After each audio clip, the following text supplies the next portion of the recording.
So இன்னைக்கு காலைல சும்மா வீடியோ ஸ்க்ரோல் பண்ணிட்டே இருக்கும்போது ஃபர்ஸ்ட்டு ஒரு வீடியோ வந்துச்சு. I don't believe in அவார்ட்ஸுங்க.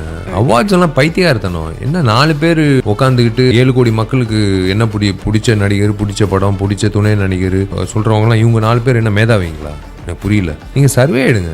மக்கள் சர்வே தான் முக்கியம். நீங்கள் பாட்டு நீங்கள் 8 பேர் முடிவு பண்ணிட்டு இவங்க தான் பெஸ்ட் ஆக்டர் அப்படின்னா ஐ don't believe in it's a pulled thing. I don't believe in awards. Not because I tent get an award, that is not the thing. நான் அவார்டு ஒரு வேளை வாங்கினேன்னா போகிற வழியில் ஒன்று குப்பத்தொட்டியில் போட்டுருவேன், தப்பாக நினைக்காதீங்க. இல்லைனா அது கோல்டுன்னு இருந்தால் கண்டிப்பாக போகிற வழியில் அடகு வச்சுட்டு நான் அதுக்கப்புறம் இந்த வீடியோ வந்துச்சு. एक साल में एक दफा मिलते हैं, पूरी फ्रेटर्निटी साथ में बैठती है, एक दूसरे के काम को हम सराहते हैं, लेकिन फिर मुझे समझ में आया कि यहाँ पे कुछ और भी चीजें चल रही हैं. क्या ये जो अवार्ड के पीछे का गोरख धंधा है? देखिए, जब बेस्ट सपोर्टिंग एक्टर 5 नाम है, उनमें से एक ने बड़ा अच्छा काम किया है, लेकिन वो नया बंदा है. 2-3 उसमें ऐसे हैं जो बहुत ही एक्सपीरियंस्ड एक्टर्स हैं, नामचीन भी हैं, उनकी बड़ी इज्जत भी है.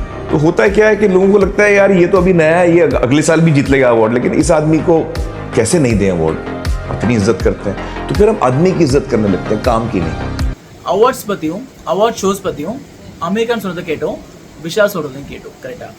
ஆனால் அமீர் கான் சொல்கிறத பற்றி கேட்கும்போது நம்மளுக்கு ஒரு கைண்ட் ஆஃப் தாட் இருக்கும், இப்படியெல்லாம் இருக்குமோ அப்படிங்கிற ஒரு தாட் வரும்.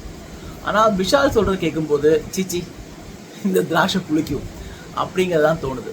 ஏன்னா அந்த வே ஹீ இஸ் கன்வே, ஓகேவா. ஸோ இன்றைக்கி நான் பார்த்ததில் இப்போ ரீசெண்டாக எந்த அவார்ட் முடிஞ்சாலும் எல்லாம் என்ன பண்ணுறாங்கன்னா, இவங்க ஒரு டிசர்விங்கான ஒரு கேட்டகரி கிடையாது, ஸோ அந்த மாதிரி ஏதாச்சும் ஒன்று சொல்கிறது. ஸோ அவங்களுக்கு பிடிச்ச ஆக்டருக்கு அவார்ட் கொடுத்தா அது சூப்பர் டிசர்விங். அவங்களுக்கு பிடிக்காத ஆக்டர் கொடுத்தாச்சுன்னா அது அரசியல். இதுக்கு பின்னாடி லாஜிக் புரியல.